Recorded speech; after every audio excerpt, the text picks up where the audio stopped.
여러분, 오늘 말씀을 통해서 이스라엘이 잃어버린 하나님의 영광을 회복하는 과정과 비결을 우리가 살펴보고, 우리의 삶 가운데도 하나님의 임재와 영광을 잃어버린 부분이 있다고 한다면 그것을 회복하는 은혜가 있기를 주님의 이름으로 축복합니다. 먼저 오늘 본문 5절 말씀을 함께 읽겠습니다. 그러므로 너희는 너희의 독한 종기의 형상과 땅을 해롭게 하는 주의 형상을 만들어 이스라엘 신께 영광을 돌리라. 그가 혹 그의 손을 너희와 너희의 신들과 너희 땅에서 가볍게 하실까 하노라. 아멘. 여러분, 오늘 본문이 시작되는 사무엘상 6장 1절은 여호와의 궤가 블레셋 사람들의 지방에 있은 지 7달이라 라고 하는 말로 시작하고 있습니다. 이스라엘이 하나님의 언약궤를 빼앗겨버린 지 7개월이 지났다는 이야기죠. 그런데 어디에 있었다고 합니까? 블레셋의 지방에 있었다는 거예요. 그런데 우리 성경책에서 이 지방이라고 하는 말 앞에 1하고 각주 번호가 붙어 있는 것을 볼 수 있어요. 그리고 그 페이지 맨 아래 보면 들 이렇게 되어 있습니다. 그러니까 이 지방이라고 기록된 이 말은 히브리어로 사대라고 하는 단어인데 이것의 원래 뜻은 들이다, 이런 뜻이죠. 여러분, 그도 그럴 것이 하나님의 언약궤를 전리품으로 생각하고 자기들이 빼앗아 왔다라고 생각했는데 하나님의 언약궤 때문에 많은 사람들이 죽어나가고 많은 사람들이 독한 종기 때문에 괴로움을 당하고, 그러다 보니까 이것을 어디로 옮길까? 모든 성읍들이 다 손절이에요. 안 받겠다는 거예요.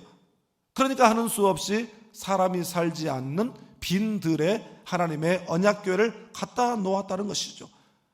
하나님의 임재가 있고 하나님의 영광이 있는 하나님의 언약궤, 그래서 성막에서도 성막의 가장 안쪽 가장 거룩한 지성소에 이 언약궤를 모셔놓고 아무나 볼 수 있거나 만질 수 없고, 대제사장만이, 그것도 하나님의 정하신 날 대속죄일에 1년에 딱 한 차례 들어가서 볼 수 있는 것이 바로 하나님의 언약궤였습니다. 거룩하게 모셔야 될 언약궤가 사람의 발길도 닿지 않는 빈 들에 방치되어 이슬을 맞고 있었다는 것입니다. 여러분, 누가 이렇게 만들었습니까? 누가 하나님을 이렇게 부끄럽게 만들었습니까? 블레셋입니까? 여러분, 블레셋 사람들이 그렇게 만든 것이 아니에요. 그렇게 만든 장본인들은 바로 하나님의 백성이라고 말하는, 하나님의 선민이라고 자부하는 이스라엘 사람들이 하나님을 그렇게 만들었어요. 특별히 그들 가운데에도 대표를 말하라고 한다면 영적 지도자인 엘리 제사장과 그의 아들놈들이 하나님을 그렇게 만들었다는 것입니다. 여러분, 오늘날 여호와의 이름을 부끄럽게 만들고 모욕당하게 만드는 사람들이 누굽니까? 세상 밖에 있는 불신자들입니까? 불신 세상입니까? 교회를 욕하고 기독교를 욕하는 안티 기독교 하는 사람들입니까? 아니에요. 여러분, 하나님의 백성이라고 하는, 크리스찬이라고 하는 바로 우리가 하나님의 이름을 부끄럽게 모욕당하게 만들고 있는 것입니다. 대단히 부끄러운 이야기지만 그 중에서도 대표가 누구냐 묻는다면 목회자들이에요. 우리 목사들입니다. 구약시대에는 제사장은 그의 아들에게 그 직분이 세습되게 되어 있었습니다. 그러나 오늘날은 그렇지 않습니다. 그럼에도 불구하고 은퇴를 할 때에 자기 아들 아니면 못 물려주겠다고 말을 하고 막말을 함부로 내뱉는 지도자로서의 기본 품성의 부재를 떠올리게 하는 것입니다. 하나님의 이름을 불러가면서 그 이름을 더럽히고 욕되게 하고 우습게 만드는 사람들입니다. 솔직히 저 같은 목회자들이 1차 책임이 있습니다. 여러분, 그럼에도 불구하고 또한 믿는 대로, 고백대로, 또한 말하는 대로 살지 못하는 우리 모든 크리스찬들, 부끄러운 줄 모르고 교회 안에서도 서로 미워하고 갈등하고 싸우고 소송하고 세상 앞에 우리 이런 사람들이라고 동네방네 소문내는 사람들, 여러분, 그런 사람들이 하나님의 이름을 모욕당하게 만들고 있는 것입니다. 여러분, 우리가 신앙생활하면서 똑바로 살지 못하면 우리 스스로가 하나님의 임재와 하나님의 영광을 저 사람의 발길도 닿지 않는 들판에다 내모는 격이 되는 것입니다. 그런데 여러분, 5절 말씀에서 블레셋 사람들이 한 말을 주목해서 보시기를 바랍니다. 이스라엘 신께 영광을 돌리라. 그가 혹 그의 손을 너희와 너희의 신들과 너희 땅에서 가볍게 하실까 하노라. 이스라엘 신께 영광을 돌리라. 이방 사람들, 이방 우상을 섬기는 블레셋 사람들의 입에서 영광이라고 하는 말이 나왔어요. 하나님의 선민이라고 말하는 이스라엘은 언약궤와 함께 하나님의 영광을 잃어버렸어요. 전쟁에서 패하고 언약궤를 빼앗겨버리고 그 언약궤와 함께 나갔던 제사장들인 엘리의 두 아들들은 죽임을 당하고 그 참혹한 뉴스를 들은 그 엘리는 앉아있다가 뒤로 넘어져 목이 꺾여 죽고 그 소식에 쇼크를 먹어가지고 엘리의 며느리이자 비느하스의 아내가 임신 중이었는데 그때 아이를 낳으면서 그 태어나는 아이를 향해서 이가봇 하나님의 영광이 떠나버렸다, 그렇게 이 이름을 짓고 죽어갔다는 것입니다. 여러분, 본문에서 사용된 이 영광이라고 하는 말은 히브리어로 카보드 혹은 카베드라고 하는 말인데, 이 말은 무거움 혹은 무겁게 한다라고 하는 그런 의미를 가지고 있습니다. 이 말은 하나님의 영광을 돌려드린, 하나님께 영광을 돌려드린다라고 하는 것은 하나님을 가볍게 여기지 않고 하나님을 중하게 무겁게 여긴다라고 하는 그런 뜻입니다. 블레셋 사람들이 한 말, 이스라엘 신께 영광을 돌리면 그가 우리를 짓누르고 있는 그의 무거운 손을 가볍게 하실까 하노라. 나를 중하게 생각하고 나를 무겁게 여기면 어떻게 됩니까? 하나님이 가볍게 되시는 거예요. 그러면 내가 모든 영광 취하고 내가 모든 축복 다 받고 행복하고 잘 살 것 같지만 여러분, 절대 그렇지 않습니다. 오히려 그 무게에 짓눌려 압사당하게 되는 것입니다. 사랑하는 여러분, 하나님의 영광을 절대로 가로채지 않기를 바랍니다. 여러분, 내가 무거워지는 삶이 아니라 우리 하나님이 무거워지는 삶을 사시기를 주님의 이름으로 축복합니다. 다음으로 본문 13절 말씀을 함께 읽겠습니다. 베세메스 사람들이 골짜기에서 밀을 베다가 눈을 들어 궤를 보고 그 본 것을 기뻐하더니 아멘. 블레셋 사람들이 여호와의 언약궤로 인해서 자신들이 당하는 그 수많은 재앙 때문에 대책을 세워야 되잖아요. 그래서 누구를 불렀냐면 제사장들과 복술자들. 제사장들은 다곤신에게 제사하는 제사장들이에요. 복술자는 점쟁이들을 말합니다. 그 사람들이 뭘 알겠어요? 여하튼 그 사람들이 대책을 내놓았습니다. 어떤 대책을 내놓았느냐? 하루라도 빨리 이 법궤를 이스라엘에게 돌려보내는 게 상수다. 틀림없는 말이죠. 그러면서 뭐라고 하냐면, 돌려보내기는 돌려보내되 이게 우리에게 재앙이 임한 것이 여호와가 내린 재앙인지 아니면 때마침 이 언약궤가 들어와 가지고 생겨난 우연의 일치인지 그건 한번 확인해 봐야 되겠다. 이걸 시험해 봐야 되겠다. 자신들에게 닥친 그런 상황과 환경이 우연인지 필연인지 시험을 해봐야 되겠다라는 것이에요. 그러면서 7절부터 9절 말씀 가운데 5가지 이 시험 항목들을 그들이 제시합니다. 첫째로, 이 언약궤를 돌려보내되 새 수레에 실어서 보내자. 새 수레에 실어 보낸다고 하니까 하나님을 존중히 여기는 것처럼 그렇게 느껴질지 모르지만 천만에요. 그렇지 않습니다. 여러분, 새 수레는 쉽게 말하면 아직 길이 나지 않은 수레예요. 요즘에는 하도 기술이 발달해서 차를 사도 길을 내지 않아도 그냥 잘 달립니다.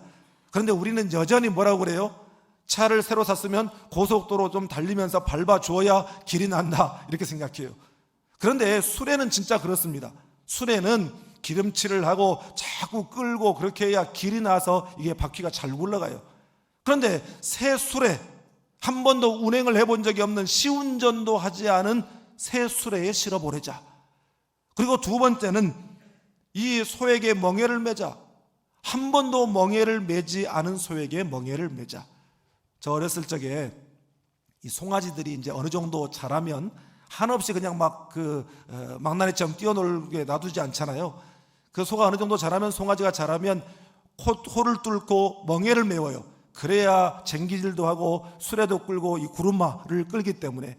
그런데 제가 그 장면을 아직도 생생한데, 코를 뚫고 딱 멍에를 얹잖아요. 그러면 소들이 아이고 좋다 그렇게 하지 않습니다. 이거 답답하다고 벌쩍벌쩍 뛰고 그거를 헷가닥 그걸 뒤집어 버려요. 그러면 또 몇 대 두드려 맞고 또 다시 멍에를 씌우고 그러거든요. 여러분, 멍에도 매번 소가 매는 거지 처음 멍에를 메고 그 수레를 끌고 간다? 여러분, 이건 어려운 이야기입니다. 세 번째는 젖나는 암소를 데려와라. 젖나는 암소다라고 하는 것은 새끼 낳은 지 얼마 안 됐다는 거예요. 실제로 원어 성경을 보면 젊은 암소라고 되어 있습니다. 새끼 낳은 지 얼마 되지 않은 젊은 암소, 생떼 같은 그 송아지들을, 새끼들을 떼어놓고 가야만 하는 길. 그리고 네 번째는 두 마리가 함께 가게 하자. 여러분, 소가 실제로 이 하나님의 언약궤는 수레에 그저 한 마리만 끌고 가도 얼마든지 갈 수 있는 그렇게 무겁지 않은 것입니다. 그런데 두 마리가 함께 끌고 가자. 여러분, 이것은 이전에 한 번도 호흡을 맞춰보지 않은 두 마리의 소가 멍에를 메고 한 길을 간다. 이거 불가능한 이야기입니다. 그리고 다섯 번째는 결정적으로 처음 가는 길, 그런 악조건 속에서도 누가 그 소들을 끌고 가는 것이 아니라, 인도해 가는 것이 아니라 스스로 베세메스까지 가나보자. 이러한 악조건과 이러한 상황 속에서도 저것들이 베세메스까지 잘 간다면 지금까지 우리가 당했던 모든 상황과 재앙은 여호와가 내린 것이 틀림없다, 이렇게 생각하는 것입니다. 그런데 놀라운 말씀이 나오죠. 12절 말씀을 함께 읽겠습니다. 암소가 베세메스 길로 바로 행하여 대로로 가며 갈 때에 울고 좌우로 치우치지 아니하였고 블레셋 방백들은 베세메스 경계선까지 따라가니라. 아멘. 여러분, 미물에 불과한 소지만 저는 이 구절을 읽고 머릿속에 상상하고 그려보면서 가슴이 먹먹해지고 눈시울이 뜨거워지더라고요. 소들이 갈 때에 울고 갓 낳은 송아지들, 그 생태 같은 새끼들을 떼어놓고 가야만 하는 엄마 소의 눈물이죠. 그런데 여기 울다라고 하는 말의 히브리어가 가라고 하는 말이거든요. 가, 이게 무슨 말인가 봤더니 히브리 사람들이 가축들이 목 놓아 울부짖어 울 때 내는 소리, 그 소리를 의성어로 기록한 것이 가입니다. 여러분, 우리는 소가 어떻게 운다고 그래요? 음매하고 운다고 그러죠. 영어권에서는 무, 그렇게 운다고 그렇게 표현을 해요. 그런데 이스라엘 사람들은 소가 목 놓아 울 때 가 그렇게 운다고 말하는 것이에요. 여러분, 그런데 좌우로 치우치지 아니하였고, 두고온 새끼들을 생각해 얼마나 뒤돌아보고 싶었을 테지만, 사명이고 뭐고 다 내팽개쳐버리고 새끼들 있는 곳으로 얼른 달려가고 싶었을 테지만, 이 암소들은 그렇게 하지 않고 똑바로 좌우도 돌아보지 않고 바로 행하여 갔다라고 하는 것입니다. 그렇게 수레가 이스라엘의 베세메스 입구에 당도하자 베세메스 사람들이 들에서 일을 하다가 여호와의 언약궤가 돌아오는 것을 보고 너무너무 기뻐했어요. 그런데 이스라엘 사람들이 궤가 돌아오는 것을 보고 기뻐한 것은 하나님의 임재, 하나님의 영광이 돌아온 것에 대한 기쁨이 아니었어요. 하나님 때문에 기뻐하는 기쁨이 아니었어요. 여러분, 애초에 블레셋과의 전쟁에 이 언약궤를 가지고 나간 이유가 뭐였습니까? 전쟁에서 지니까 하나님의 언약궤를 가지고 나갔어요. 이 언약궤가 마치 무슨 힘을 주는 부적이나 되는 것처럼, 대적들로부터 자기들을 지켜주는 수호신이나 되는 것처럼 하나님의 언약궤를 가지고 나갔어요. 그런 생각으로 가지고 나갔다가 하나님의 언약궤를 빼앗겨버리고 7개월이 지났는데도 여전히 그들은 깨닫지 못하고 언약궤가 돌아올 때에 지금 무슨 영험한 부적이나 돌아오고 자신들을 지켜주는 수호신이 돌아온 것처럼 환호하고 즐거워하고 좋아했던 것입니다. 제가 왜 그렇게 생각하고 해석하냐면, 이어지는 19절 말씀을 한번 보십시오. 베세메스 사람들이 여호와의 궤를 들여다봤어요. 세속적인 호기심으로 궤의 안을 들여다본 베세메스 사람들을 하나님께서 무섭게 징벌하시죠. 하나님의 언약궤를 들여다봤다가 그 자리에서 즉사하였더라가 아니에요. 쳐서 크게 살육하셨더라. 처참하게 죽어나갔다라는 것입니다. 법궤 안을 들여다보는 것은 하나님의 거룩하심을 범하는 일이기 때문에 하나님께서 철저하게 금하는 것이었거든요. 저는 이 구절을 묵상하면서 하나님을 구경거리 삼는다는 것이 얼마나 무서운 일인가. 더 구체적으로는 하나님 앞에 드리는 예배를 구경거리 삼는다라고 하는 것이 얼마나 무서운 일인가 하는 것을 생각하게 됐습니다. 하나님 우리에게 말씀하셔요. 나를 구경하지 마라. 나를 구경거리 삼지 마라.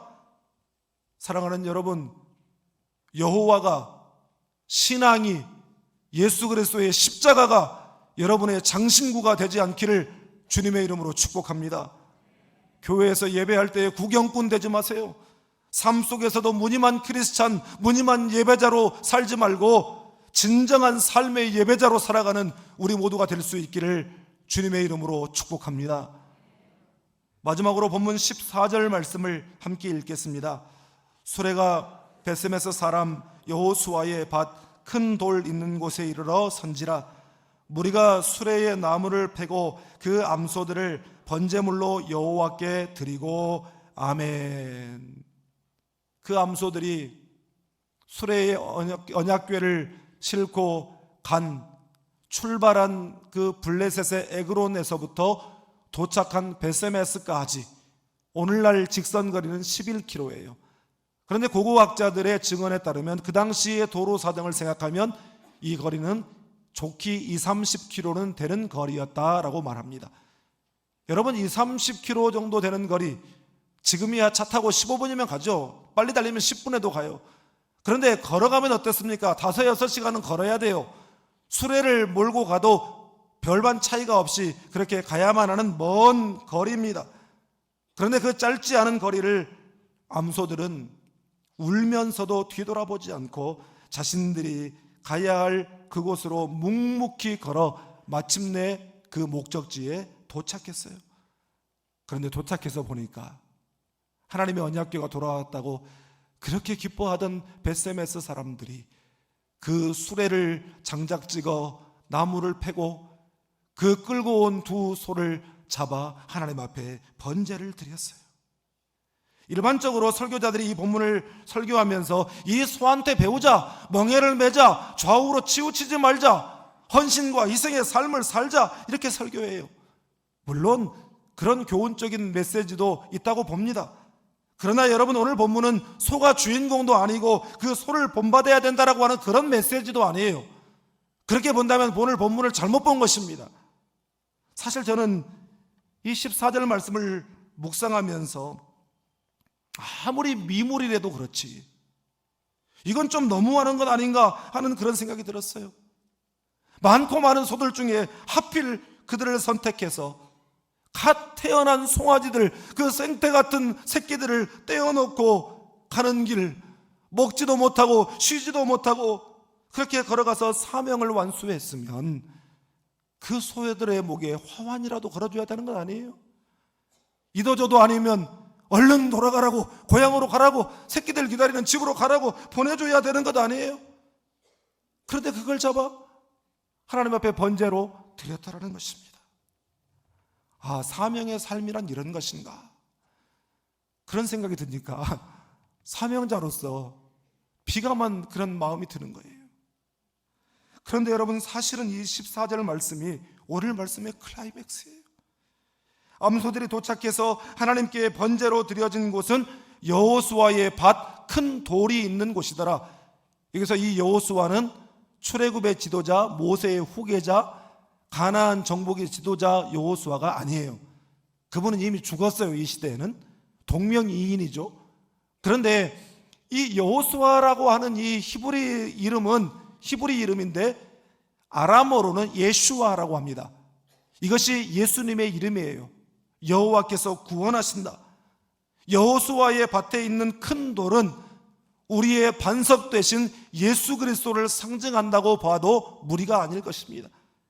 그런 의미에서 오늘 본문은 상징적이긴 하지만 우리 인류의 모든 재앙을 짊어지시고 자신을 희생의 제물로 온전히 드려지고 그야말로 마지막 피 한 방울까지 남김없이 완전히 자신을 다 쏟아부어서 제물로 드리신 골고다 언덕에 예수 그리스도의 십자가를 예표하는 사건이라고 볼 수 있습니다. 암소들이 벳세메스로 가는 길에 그 어린 것들 생각에, 아니 어쩌면 벳세메스로 가는 길이 죽는 길임을 직감적으로 알았는지도 몰라요. 그렇게 울면서 올라간 그 길은 천년 후 비아돌로로사 골고다 언덕으로 올라가는 십자가의 길, 그리고 그곳에서 못 박혀 엘리 엘리 라마 사박다니,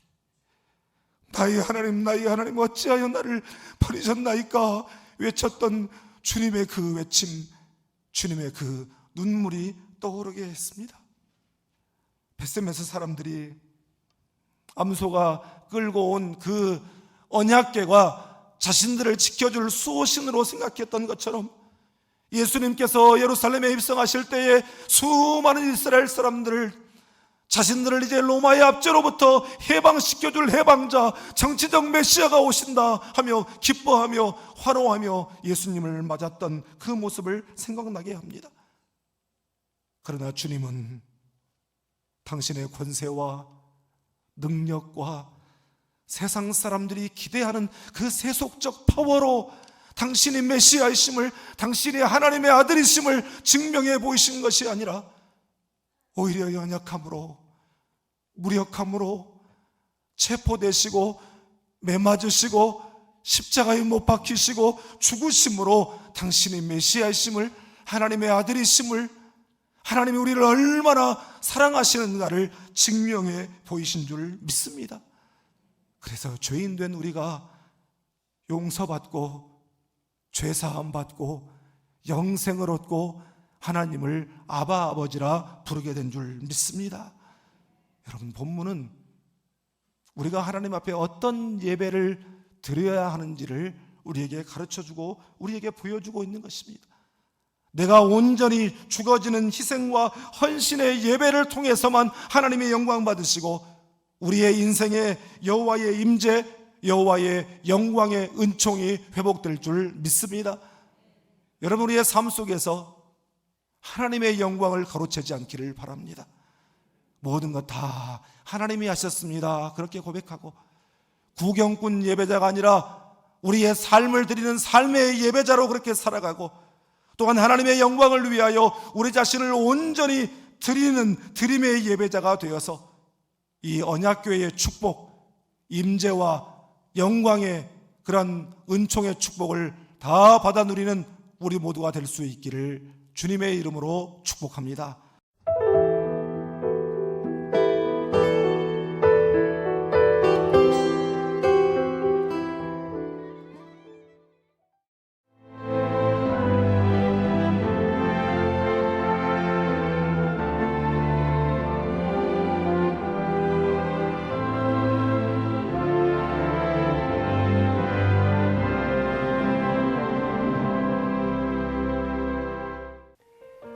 CBS를 사랑해 주시는 전남 지역 청취자 여러분, 안녕하십니까?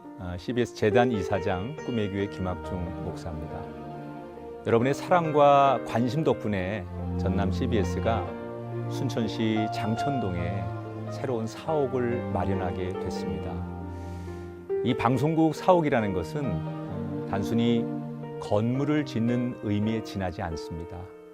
전남 지역 복음 전파와 특별히 다음 세대를 위한 미래 비전을 세우는 일입니다. 코로나19로 모든 활동이 중단되고 또 관계가 단절되는 상황이지만 우리 CBS 방송만큼은 우리의 발길이 닿지 않는 곳까지 구석구석 하나님의 말씀을 전하는 위대한 힘을 지니고 있습니다. 이 방송이 믿음의 반석 위에 굳건히 세워질 수 있도록 여러분들께서 벽돌 한 장 한 장씩 쌓아가는 마음으로 전남 CBS를 위해 후원해 주시고 기도해 주시기를 간곡히 부탁드립니다. 여러분의 이 작은 행함이 CBS를 통해서 교회 공동체를 회복하고 누군가의 믿음을 소생시켜 줄 굳게 믿습니다. 여러분 한 분 한 분을 축복합니다.